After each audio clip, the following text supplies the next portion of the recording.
Good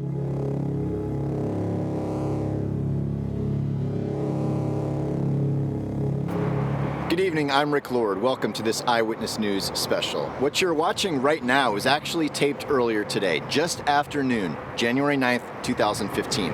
It was 1 year ago to the minute that a phone call changed all of our lives.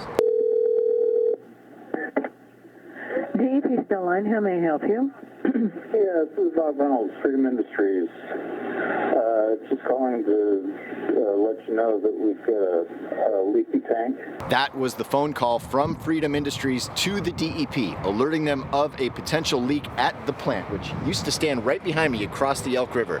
About a mile downstream, West Virginia American Water Company and their intake valve.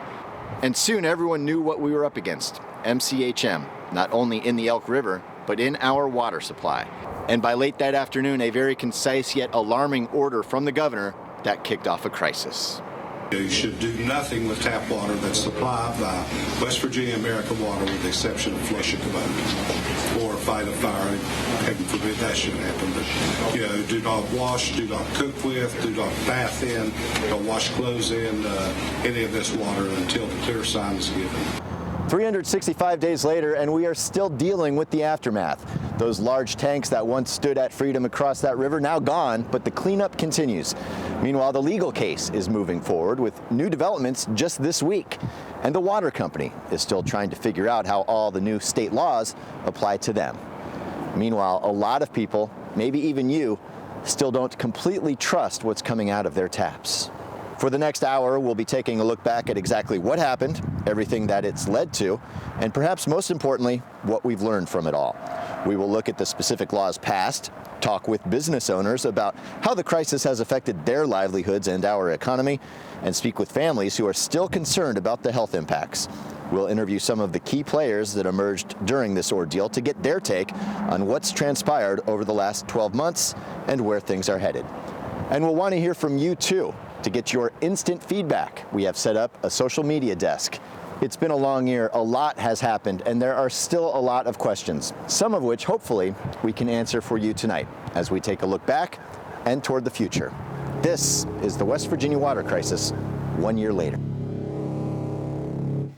And welcome now live inside the Eyewitness News studio. I'm Rick Lord. And I'm Callie Card. Over the next hour, we are going to be scrutinizing every aspect of the water crisis that had people in a state of panic for weeks and in some cases months. Grocery store shelves were wiped clean of all bottled water within hours of that do not use order. The Attorney General warned about price gouging, and people worried that they would run out of usable water. The National Guard organized various distribution centers with people sometimes having to make daily trips to fill up their jugs out of the massive water buffaloes that were strategically placed throughout the region. The water company set up a website to show people in real time when their water was coming back into service. And slowly but surely, grid by grid, what we were told was usable water was once again coming out of our faucets. But the odor lingered in many cases, and we were all instructed by the water company to flush our pipes until we could no longer smell the licorice. For a lot of people, that meant huge water bills. The water company's response was a credit that for many amounted to less than $20. The CDC stepped in to try to alleviate our fears, but by refusing to use the word safe, they added to the skepticism for many. Eventually, the initial impact that had turned to anger and frustration subsided, charges were filed, legislation was passed, and a certain sense of normalcy returned, but that doesn't necessarily mean complacency. And to this day, many who before might have been apathetic now have a heightened level of cynicism and even distrust toward everyone that they believe had a hand in this crisis, from Freedom to the water company to the government. And because of that, things may never be the same again. Tonight, Kenny Bass will be talking about the regulations put in place to try to make sure something like this never happens again. Dave Benton explores the economic impact that is still being felt both directly and indirectly by business owners and consumers alike. Dan Maddox investigates whether we learned anything from the crisis and how prepared we really are should something similar arise in the future. Callie will be speaking with a new mom who was pregnant during that ordeal to get her thoughts about what concerns she has to this very day. You'll also see Callie's interview with a man who gained a lot of fans and respect in the months after the leak, former Kanawha Charleston Health Director Dr. Rahul Gupta, who now heads up the state's Bureau for Public Health. And throughout the night, Charleston Mayor Danny Jones and West Virginia American Water President Jeff McIntyre, who were both gracious enough to be here live, will be answering your questions.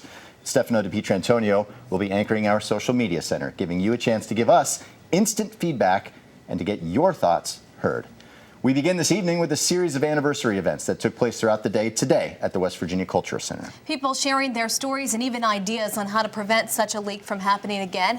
Eyewitness News reporter Taisha Walker joins us live from the state capitol with more on what many say needs to be done to make our drinking water safe. Taisha. Callie, the day began with a roundtable discussion, which transitioned to a meeting with state leaders and then ended with a vigil for the water in front of the Kanawha River. Hundreds gathered throughout the day at the West Virginia Cultural Center to share their stories of activism and even their struggles, some even going months without clean water. But many were eager to learn how to keep the state lawmakers on top of new above-ground tank bills, legislation many hope will prevent another chemical spill. State leaders say 50,000 tanks are registered with the DEP right now, but 80 of those are still close to public water intakes. Others are fighting to have the Kanawha River changed to a Category A, which would make the river usable for drinking water. And I think it's important to listen to the DEP when they talk about removing the Category A exemption from the Kanawha River, because we have to have a secondary source, whether it's stored water or a secondary intake. We have got to have backup water. Dozens also gathered with candles for a water vigil in front of the Kanawha River tonight. Continuing coverage on this tonight on Eyewitness News at 11. Reporting live in Charleston, I'm Taisha Walker for Eyewitness News. Thank you, Taisha. We have moved forward in many ways over the past 365 days. Right now, Eyewitness News reporter Kenny Bass tells us about the laws enacted to regulate and inspect above-ground storage tanks and what might happen with that legislation in the upcoming House and Senate sessions at the state capitol. When the Freedom Industries leak of MCHM happened a year ago today, West Virginia didn't have any laws on the books to regulate and inspect above-ground storage tanks. It was a hole as gaping as the one, which allowed 10,000 gallons of toxic chemicals to leak into the Elk River.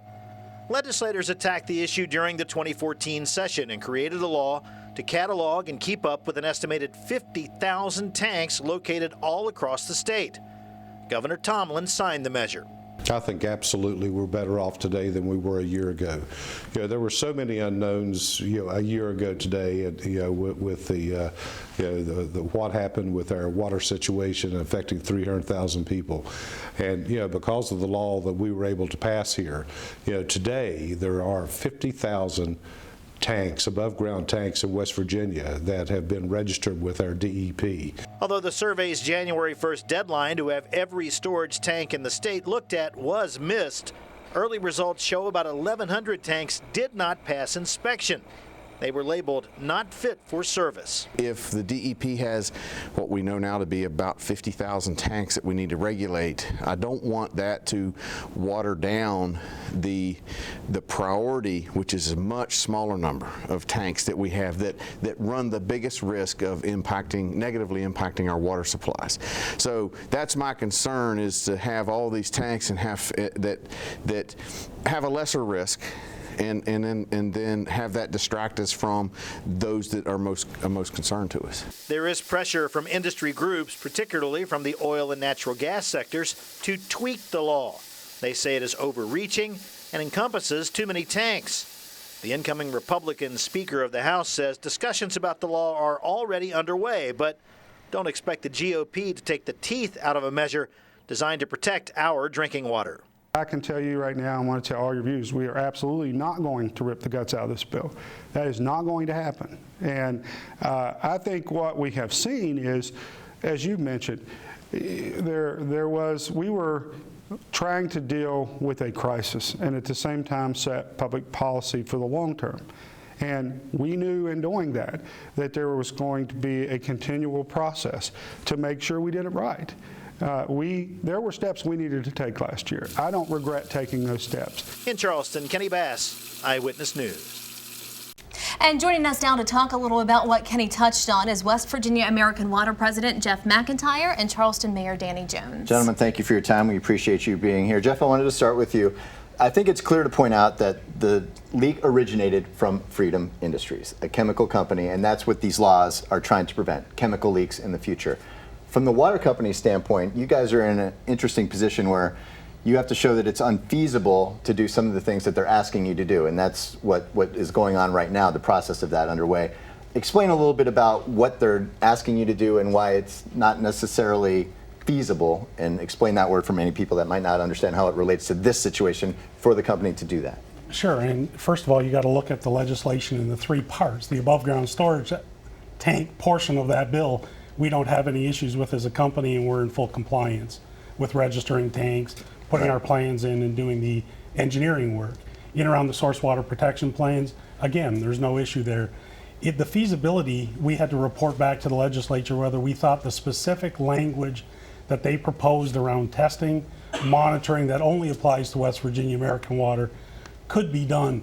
We believe we've exceeded the intent, but the specific wording has some things that can't be done. So what we've done is we've put a state-of-the-art lab at the Kanawha Valley Treatment Plant. It's cost $400,000. We've hired staff to run it. It exceeds, nobody else in the state has such a lab. In layman's terms, would it just not be cost effective to be able to test for things like ions and salts and things that they're trying to have an all-encompassing testing for? Take example metals. Conductivity is a surrogate for testing to show that metals are there, but it doesn't test for each different type of metal.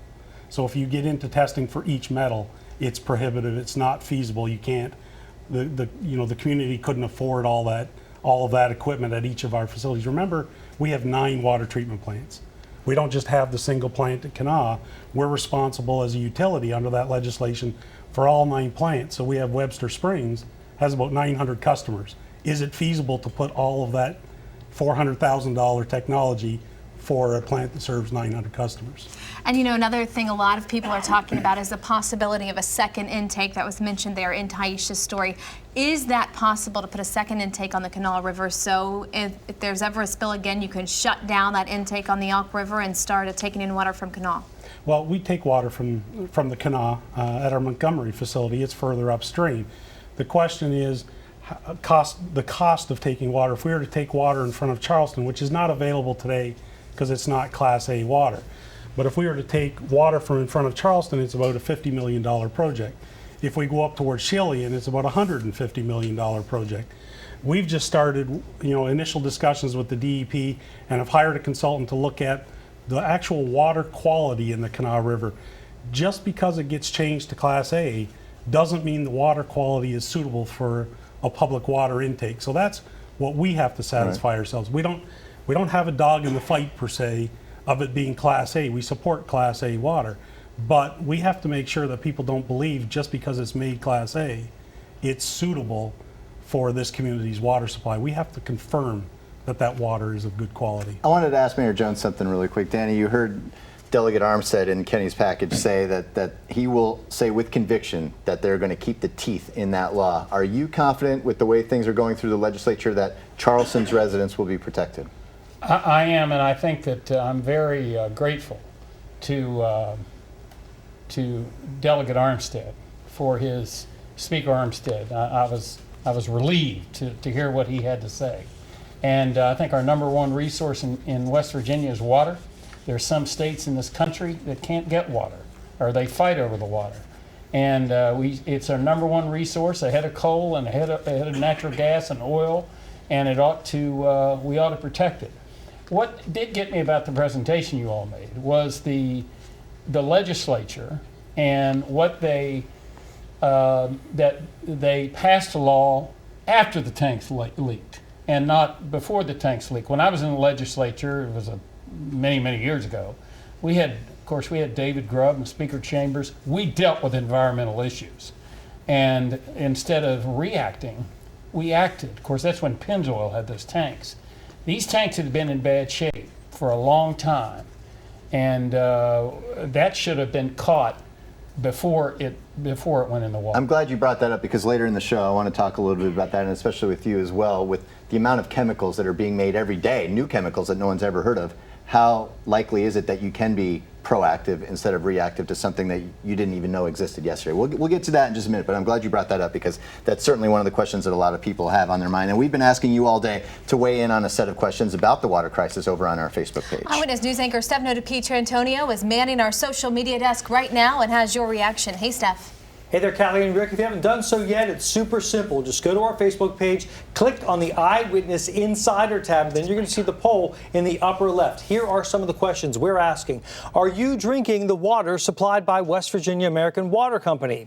Do you believe the West Virginia Department of Environmental Protection is adequately protecting the water supply? Do you have confidence the state and federal officials will respond appropriately to another incident such as the West Virginia water crisis? Do you believe the people responsible for the water crisis have been or will be adequately punished? Finally, do you believe West Virginia American Water has taken adequate steps to protect its system from another West Virginia water crisis? I should say finally here, are you concerned you or your family could suffer long-term health effects from the water crisis? Coming up, we're going to take a look at some of your responses, and also you can tweet me at Stefano WCHS. We're going to try to get as many of them answered as we can through the broadcast. Sherry Hill already wrote in, wanted to know why from the get-go there was no shelter in place. The chemical made us so sick. Javier Pinto says, what changes have been made since the crisis are on the way? Inspections are conducted. We're going to take a look at answers to those and hopefully look at your poll results coming up in just a few minutes, Rick and Callie. All right, Steph, thank you very much. And once again, we want to take a moment to thank Jeff McIntyre and Mayor Danny Jones for being here. And throughout the show, we'll also have some other extended interviews with guests who had other commitments and could not join us here live. And of course, we are going to be asking a lot more questions of these two gentlemen who have joined us live here in the studio. Eyewitness News reporter Kenny Bass did sit down with Governor Earl Ray Tomblin to get his thoughts on the first anniversary of the water crisis. Governor, thank you for the time. Are we better off today than we were a year ago today where our water system is concerned? I think absolutely we're better off today than we were a year ago. There were so many unknowns, a year ago today, with the what happened with our water situation affecting 300,000 people. And, because of the law that we were able to pass here, today there are 50,000 tanks, above ground tanks in West Virginia that have been registered with our DEP. And of those, 30,000, because of the levels of registration they had to do, have been, they have their certification. They've been certified as being good. And of those, there's about 1,100 of those tanks that, believe it or not, came back without a certification or showing up as non-fit. Our whole goal was to find out what tanks were in those zones of critical concerns that were in the areas where we had the intake for our public water systems around the state. We know where every one of these tanks are. We know how much material is in there, what that material is. Whereas a year ago, we really didn't know what MCHM was. Those tanks were not being inspected regularly because they were not required to be. So the answer is yes. I think we are better off by having the knowledge that we have today and the fact that we did not delay the reporting period for another year, as was suggested back in the fall when it was requested I call a special session to make that delay. So having that information now, I think that we're a lot better off. Governor, thank you for your time. Thank you, Kenny. And coming up, a question that looms large to this day, is the water safe? And what are any potential long-term health effects? Would you describe it as safe? We simply don't use those words, and I understand that you may want somebody to say that, but the water is appropriate for use. It smelled like licorice. I had just gotten a perm put in my hair and went and took a shower, and I didn't even know that we had bad water. And it literally made my scalp burn.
I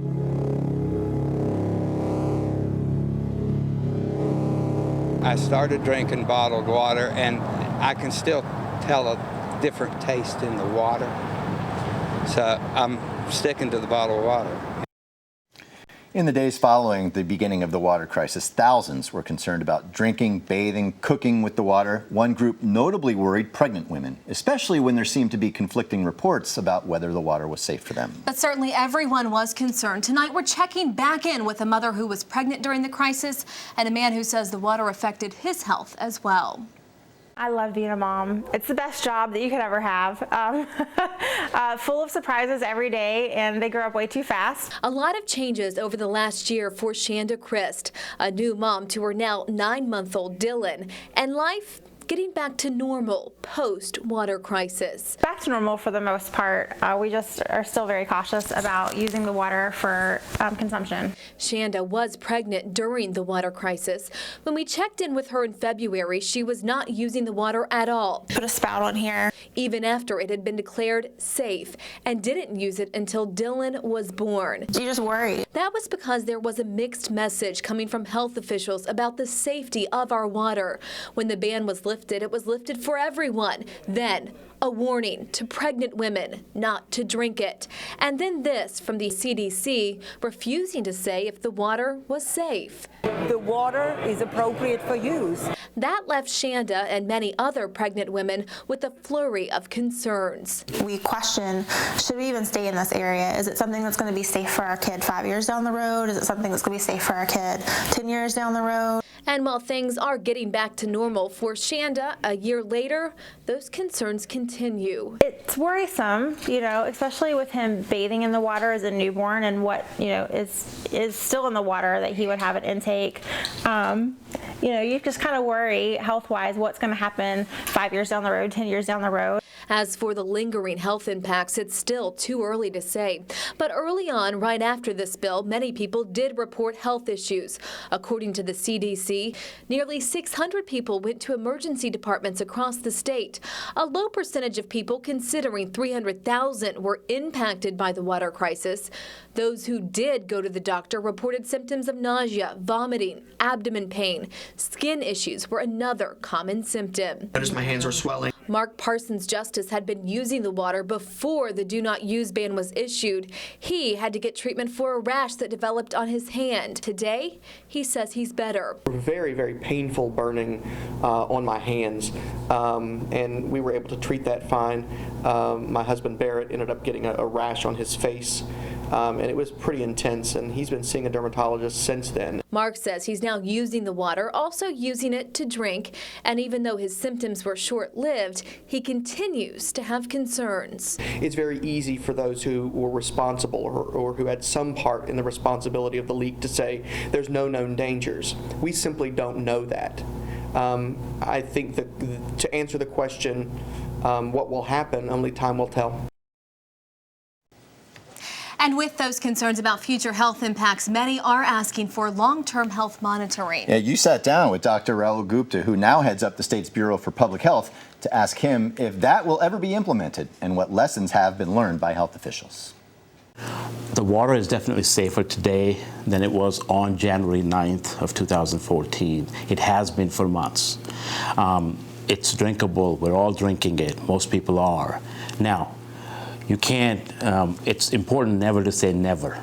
However, I can guarantee you this much, that we are in much better situation to prevent an incident of that type today than we were 12 months ago. We are certainly in a better position to respond to a situation of that type if it were to happen. Are we going to get medical monitoring? If so, when does that begin? So what's important part about that medical monitoring is we have to be, as we've said from the very beginning, science and data driven.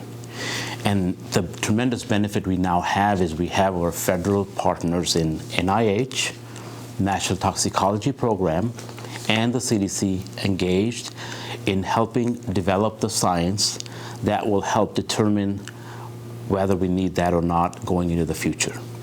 So we've got the science and a lot of research scientists that are actually looking at this. Considerable amount of federal dollars are being put into this, which is really a great achievement for at least those of us who were impacted by it directly, to be able to have that science gap filled. And I think that will help guide the need for the medical monitoring at this time. So scientific testing has begun on lab rats. The result of that testing will determine if medical monitoring is needed, as you heard Gupta say. Gupta says the results so far are, quote, a relief because they are consistent with existing science showing no long-term health impacts from MCHM. Federal agencies have devoted anywhere from $750,000 to $1.2 million for those toxicology tests, which will take several more months to complete. If the final results show that medical monitoring is needed, I asked if too much time had passed to get a good baseline of our health now. Gupta says there's no rush. There was also a lot of discussion about implementing safety guidelines outlined in the Chemical Safety Board report filed after that bear explosion several years ago. Those results have been largely ignored, but Gupta says the Water Supply Commission is now looking at those recommendations, as well as the CSB recommendations that will come out of this crisis to develop a plan to implement those recommendations. We now want to turn back to our panel, and Dr. Welton, a university scientist, was here during the water crisis studying things. He just released a report saying it was an error by public officials not to be monitoring air quality, especially as people flushed their homes, as that smell was a little overwhelming. Do you think it was an oversight on your company's part to say, you know, it's safe to flush with not the knowledge of that smell? Our flushing protocol was reviewed by many of the public health agencies and the Bureau and the Department of Human and Health Resources. And we believe at the time when we advised customers that in their best interest, you said at the opening of the show that they should flush until there was no odor. That wasn't possible. We advised people to flush for a prescribed period of time so that they could get their water down below the 1 ppm threshold that the CDC set. And we don't believe that the water at that levels presented a risk to inhalation. And that chemical did have a very, very low odor threshold. It took one drop in a 100-gallon tank and you could smell it. Even below that, it's 0.15 part per billion, and we can't even detect it through analytical methods. But the human nose is very sensitive. So the best method of detection through this whole event was actually the smell of the licorice itself.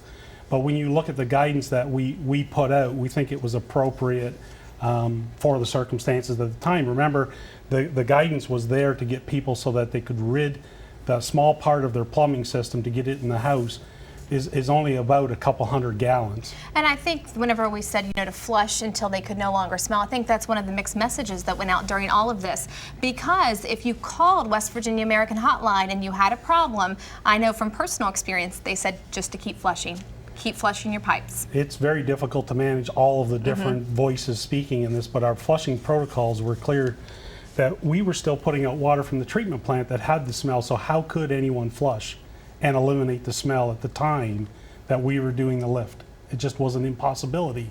Therefore, that wouldn't have been good guidance to the community. Mayor Jones, I know there's very little that can be done at the city level. We're really at the mercy of the state on this, but personally speaking, you've got a young child at home. Are you concerned? Well, one littler than the other, I should say. I can't even say the word littler, but are you concerned about future health ramifications?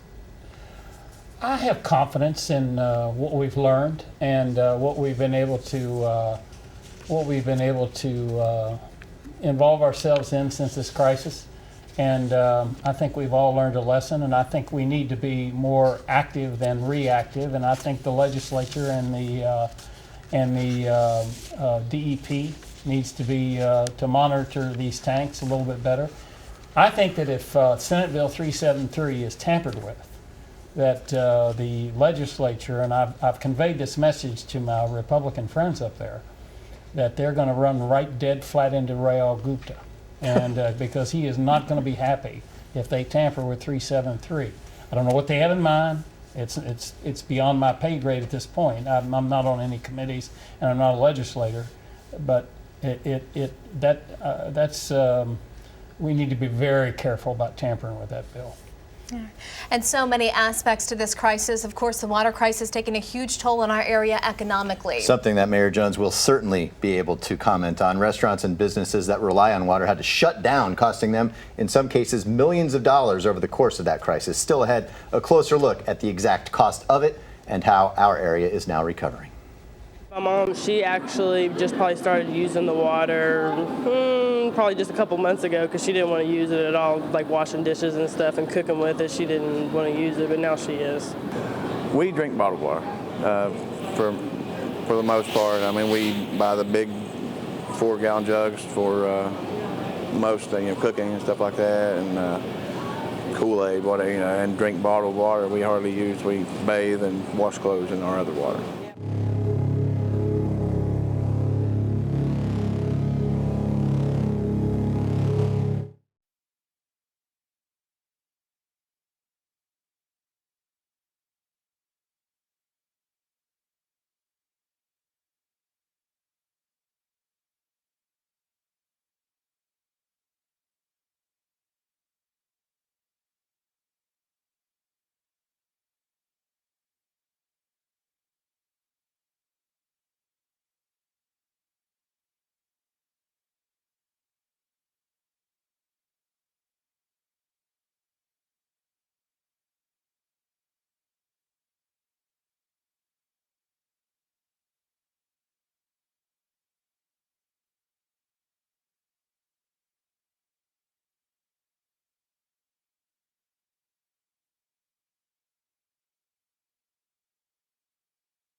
We can't wash dishes right now. We can't wash our hands, number one, and all this, all this stuff to keep everything safe. So we just, best interest for us, just shut down. In the days immediately following the leak, businesses like hotels and restaurants were hit hard. No water meant no customers. But the economic challenges were overwhelming for many others as well. Tonight, Eyewitness News anchor Dave Benton shows us how one business owner is dealing with the crisis 1 year later. I think I can honestly say it was the next morning before I realized the damage and the extent of which it was going to directly impact our lives. The impact the water crisis had on Keeley Steel's business was huge. You make me a list of things that we're going to run out of. Steele co-owns Bluegrass Kitchen on Charleston's East End. The chemical leak forced her to use 90 gallons of bottled water a week for months. Eventually, she had to put a 3% surcharge on checks. It was very expensive. The first four weeks we'll never recoup, and the 3% was just there to help us maintain. But the most expensive aspect of the whole thing was ice. Not only is all the water used for cooking at Bluegrass filtered, even the ice machine is carbon filtered. The drinking water comes from this dehumidifier called drinkable air. It works by directly pulling humidity from the air sort of like a dehumidifier, except it has an internal scrubber in it to make it, drinking water, a reverse osmosis system. Bluegrass Kitchen is one of many businesses in the Charleston area directly affected by the chemical spill. According to a preliminary study conducted by Marshall University's Center for Business and Economic Research, that first weekend after the spill cost $61 million. After that, it's estimated $19 million a day during the do not use period, which lasted 10 days. It was chaos, Dave. Charleston attorney Bernie Lane with Manny Ellis and Lane Law Firm is representing 150 clients affected by the spill and says he believes the cost far exceeds what the study shows. I think that the preliminary study excluded local government, state government, and construction losses, and I didn't see anything with regard to local hospitals, and I know that there was tremendous loss from those entities. So if you were to look at that in sort of with a longer view, I think that you would see that the impact is significantly higher than $61 million. Now, 1 year after the water crisis, Keeley Steele wants to see accountability and assurance. I don't think anybody really trusts that we get the whole story, and I don't think we ever will. In Charleston, Dave Benton, Eyewitness News. Now, Steele says it cost her $1,500 a week for several weeks after the chemical spill just to buy ice and keep her restaurant open. And as you heard Dave mention, Bluegrass now exclusively uses filtered water. Let's bring our panel back in. Danny, you heard Lane there reference some numbers there, Bernie Lane. Do those numbers jive with what you found out locally here in Charleston? What was the real cost in real dollars of the crisis? I think it was probably more than that. I mean, the Marriott closed for 3 days. The Marriott Hotel, one of our premier hotels in the city of Charleston, just closed. And reporters were coming in here, like from the New York Times. He stayed at the MC, and you used to pay all that money to stay in the MC, and you can't take a shower. And I was in the mall. They had to close. All those stores had to close. And the tourism efforts that we make, which are extensive, and we have new hotels in Charleston because of it. The problems that we deal with there, I'm not sure when they'll go away or if they ever will in my lifetime. We're still a great city to go visit, but people will always be using that against us in our efforts. So the city now sort of has a stigma around it, making it even more difficult to attract. Kelly, I think it's reached the point of a whispered stigma when we go out and make presentations. Most people don't know about it or don't remember it, but it will be used against us. And you try to deal with it the way it is. I think our water's fine. I drink it. I use it to make coffee with. So. Jeff, speaking economically, is your company going to ask for a rate increase to recoup, obviously, the huge losses the huge amount of money that you all lost? This event and its effect on us as a company, it has been significant. We think we've been responsible in working for the benefit of the community, but we haven't made any decisions. The amount that we've incurred is not what will drive a rate increase for us. Our rate increases are typically driven by our investment in improving our systems, and this will just be one factor, but we haven't made decisions on what we may try to recover and what we would essentially leave on the table. What is that number that it cost West Virginia right American now, Water? in 2014, our number is $12 million. Historically speaking, your company has asked for a rate increase every time it's been eligible to do so. It is eligible again this year. I wouldn't say that there's a cycle to rate increases. The regulatory construct in West Virginia is where there's always a lag. So, well, I'm going to pull back here, Danny. As the mayor of Charleston, if American Water asks for a rate increase, what are your residents going to do? We always protest it, and you always lose because now this is before Jeff got here, but we fought him when I first got in office, and West Virginia American Water spent $1 million on their lawyers, and all the collective of people that fought it spent $300,000, and then we won, and then they went right back, and then they passed on that $1 million onto the rate increase, so that we realized we weren't going to win. Now that's where you got here. So, I would ask you to show mercy. Please. It might be the year to just maybe ease back a little bit. I know that you have a business to run, but public perception goes a long way. Just keep that in mind. Yeah. Rick obviously has a West Virginia American water bill too, right? Well, in the hours and days immediately after that contamination, bottled water was certainly a precious commodity. Coming up, how the water crisis made us just a little more aware of the power of being prepared.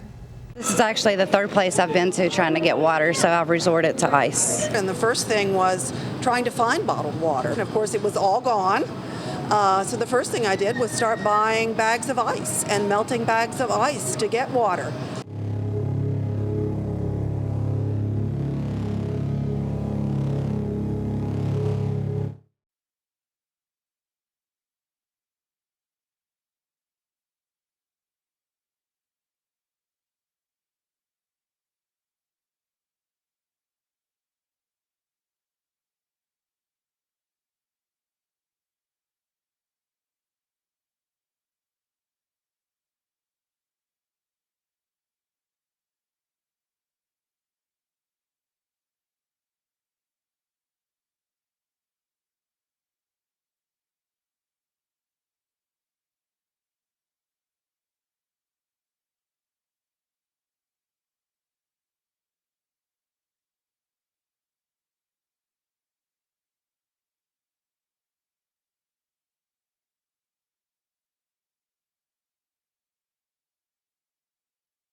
In the days following the spill, there was a bit of a panic, justified or not. The demand for bottled water surging throughout the 9 counties affected. A demand so high in some parts, people got into fights over cases of bottled water, and price gouging became a concern. Yeah, 1 year later, Eyewitness News anchor Dan Maddox examines if people at home are more prepared if something similar were to happen again. Milk jugs, coolers. In the days following the spill at Freedom Industries, people grabbed whatever they could find, whatever would work, to hold water from water distribution tankers like this one. I want you to take a look. This is the line here, completely wraps around Riverside High School. Long lines, empty store shelves, a tough reality for thousands. All of the water was gone. There was no bottled water to be had in the area. Household after household quickly discovered they were not prepared and most certainly not equipped for a disaster of this magnitude. The first thing I did was start buying bags of ice and melting bags of ice to get water. Well, I'd never seen a day like that in my career here, where people were coming and just literally lined up all day to buy water. Richard Merrill is the president and CEO of Tyler Mountain Water, a local bottled water company. We were scrambling to get additional water in. The company played an important role in the days following the spill. In fact, their business increased by 25% in the first quarter of 2014. And 1 year later, Merrill says they've retained that business. We did pick up a number of new customers as a direct result of the chemical spill, and the vast majority of those people have stayed with us. A sure sign that people want to be more prepared now than they were then. Keep cases and cases of water when they're on sale. Grab them when they're there. I'm sticking to the bottled water. Yeah. In Kanawha County, Dan Maddox, Eyewitness News.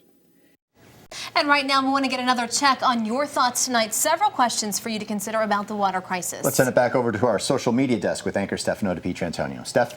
Hey, Rick and Callie, getting a lot of reaction across the board and getting a lot of tweets. Terry Rink asks, what's being done for folks who are on breathing machines who had trouble with breathing in that air and getting sicker at the initial start of the water crisis? So want to answer her question. And Susan Hooper was asking, how long were we drinking the MCHM before it was noticed in our drinking water? We did ask Jeff McIntyre about that. We'll get to that in just a second. But I wanted to show you some of the questions we're answering on our Facebook poll right now. Do you believe West Virginia American Water, I want to take the scan converter back there, if we can show, do you believe West Virginia American Water has taken, here it is. Are you drinking the water supplied by West Virginia American Water? And the results now, 62% were saying yes. Want to go back to that one? Thank you very much. 60% to 40% are drinking the water. 40% say no.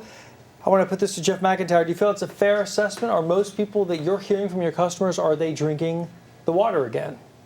What I hear when I'm out in the community is that most customers are using the water. And when I go to restaurants, I look at the tables and I see a lot of glasses of tap water on the table. Obviously, during this event, that wasn't the case.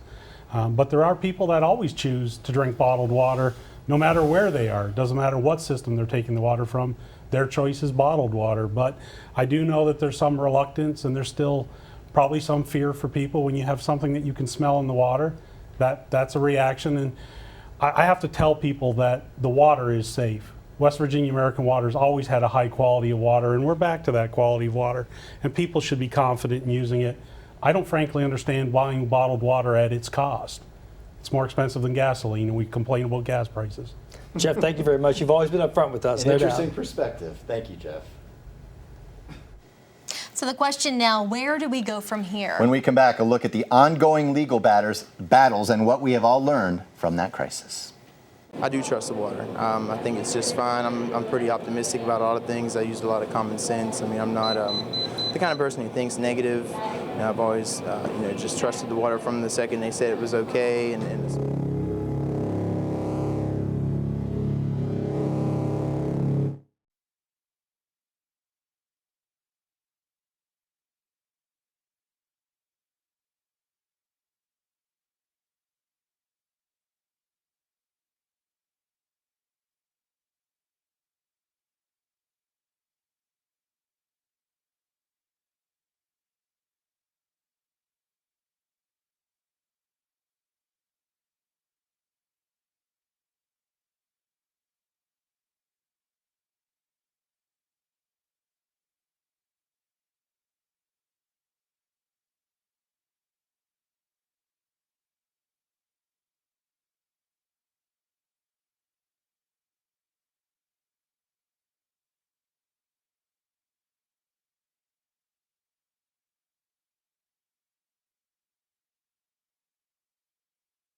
And we're going to get to some quick weather right now. Very cold night on the way and a very cold day on the way for tomorrow before we warm up a bit on Sunday.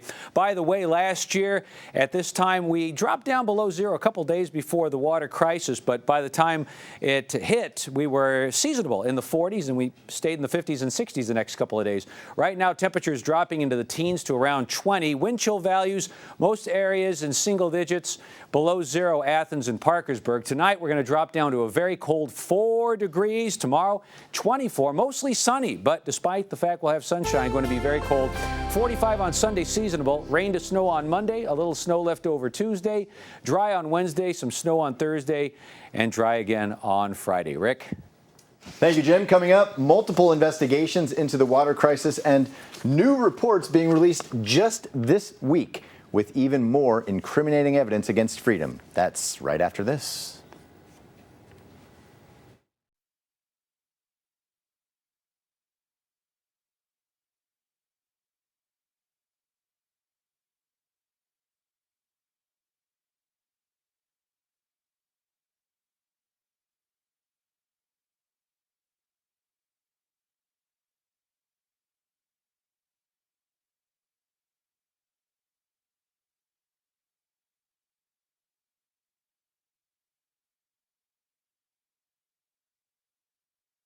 We are very, very sorry for the disruption to everybody's daily life that this incident has caused. It has been an extremely long day. I'm having a hard trouble talking at the moment.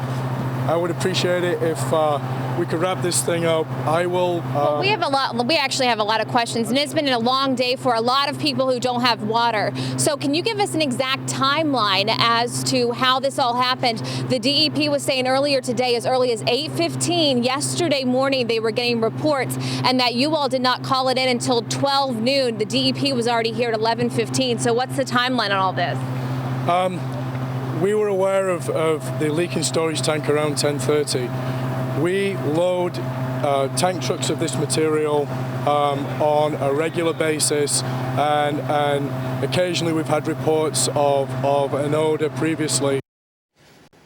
You were not happy that day. A lot of people were unhappy. And now to the latest on the investigations into the crisis. The Chemical Safety Board, FBI, and Attorney General all conducting separate probes. Yeah, the Attorney General handing down a scathing report just yesterday. That report shows photos with holes in the tanks, retaining walls sagging or falling apart. The tanks were built on loose fill, which exacerbated the problem, which was eroding the tank's base welds. Frozen liquid leaking through cracks, and as this diagram shows, with direct access to flow right into the Elk River.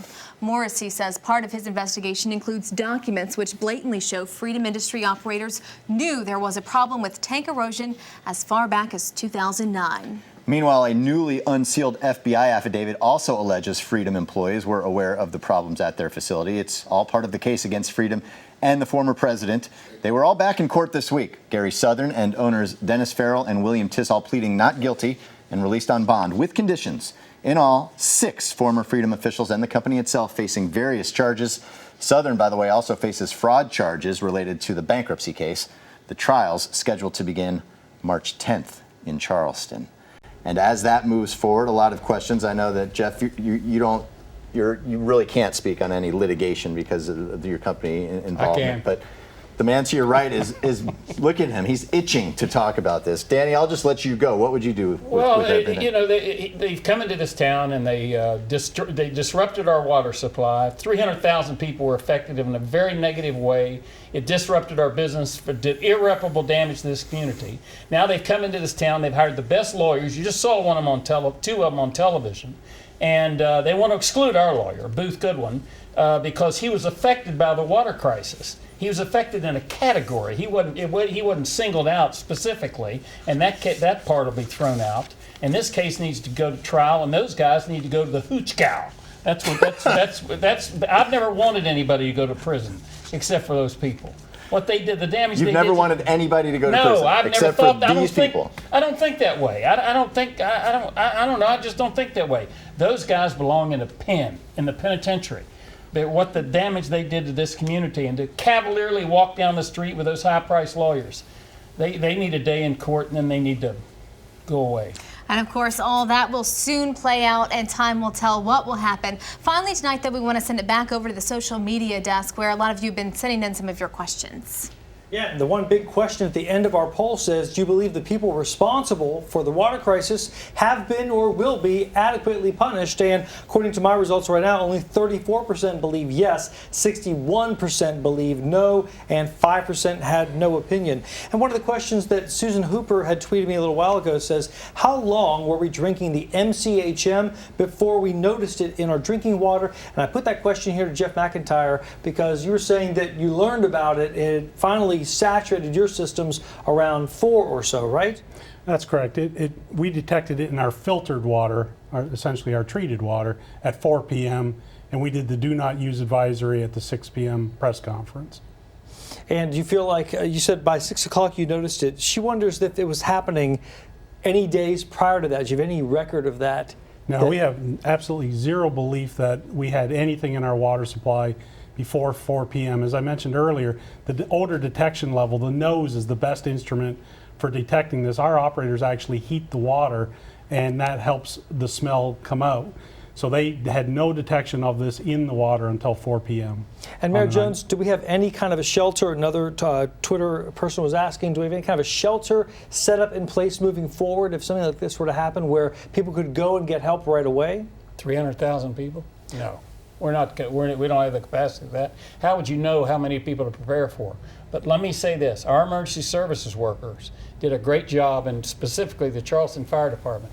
did a great job passing out that water, and they worked day in and day out. And I was down there at the various fire departments. They thanklessly and they just kept doing it around the clock, passing out water to people. I think we're prepared if something like that would happen again. Sounds good. Thank you, guys.